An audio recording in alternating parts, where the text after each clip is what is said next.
The puma is mentioned and described throughout chapters 3 through 8. So it's possible to trace her experiences in detail, most of them horrible, such as being cramped into her transport cage or spun around by the tackle while being unloaded. Once arrived, her surgeries begin immediately. She doesn't appear in Chapter 9 only because Prendick has left the compound to escape her screams.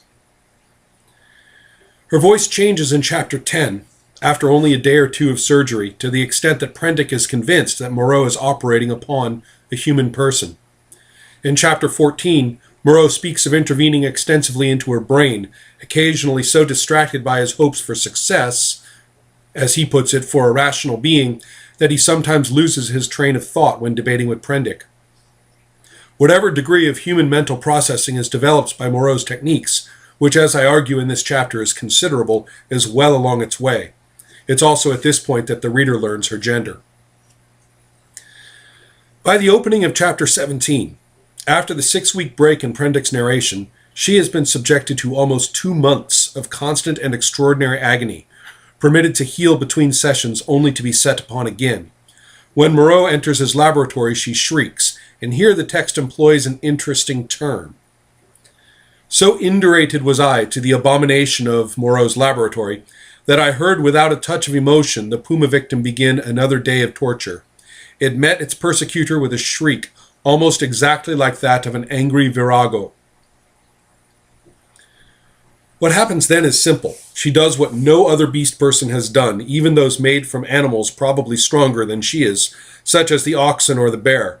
Either she pulls her chain out of the wall upon seeing Moreau, or she did so during the night and has been waiting for him. She hits Moreau with it, not employing her teeth or claws, and breaks Prendick's arm on her way out of the compound, then runs onto the beach. When she perceives Moreau pursuing her, she takes to the brush, escaping him briefly. The confrontation between her and Moreau must be reconstructed from what Prendick and Montgomery find almost a day later. When Moreau caught up to her, he shot her through the shoulder, but she was still able to kill him, again using the chain. She collapsed from loss of blood from the bullet wound, and she either bled to death or was too weakened to defend herself from the other beast folk. Her body is found gnawed and mutilated. The Puma Woman, as I shall call her, is an actor, not merely acted upon. She extends the leopard man's relatively passive defiance, becoming more than a skulking victim and sinner.